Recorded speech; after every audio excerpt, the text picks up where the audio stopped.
Stay with politics, and for a while now, political leaders have been banking on the populist youth vote, and as a result have invested heavily in the youth agenda in their manifestos.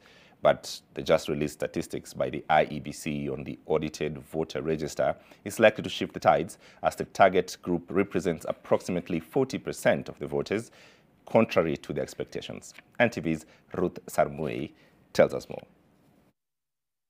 Report by the Independent Electoral and Boundaries Commission indicating that the youth aged between 18 and 35 years stands at 39.84% of the total voters, could spin the political tides in the coming days. Eventually, if you don't change tact...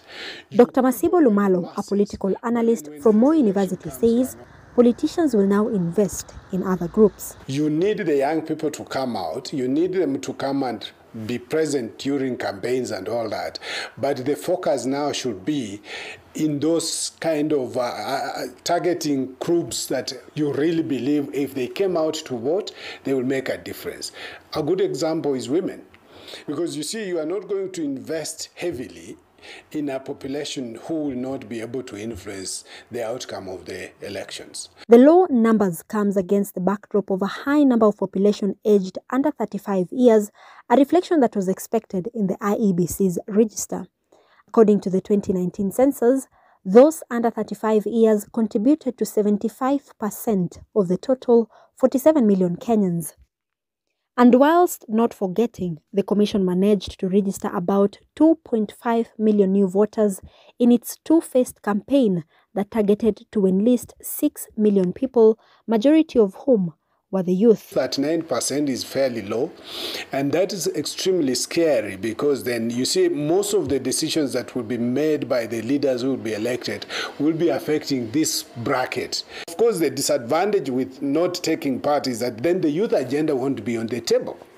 And this is where we have a problem, because then we, in this country, have continuously talked about youth unemployment, and yet the youth are not able to elect leaders who will be able to set the agenda for them. Despite the youth providing audience for politicians during their rallies, Molo MP Kimani Kuria says all is not lost, as they are the ones who propagate their agendas. Hao vijana ambao wanakuja katika hiyo mikutano ya siasa, wao ndio wanapelekea wazazi ripoti nyumbani ambavyo vile hiyo mikutano iko. Na ni vigumu sana kupata kwamba wale wazee ama the elderly population ndio wako katika mikutano ya siasa. Kuria blames the slow process of acquiring ID cards as one of the reasons for the low voter turnout.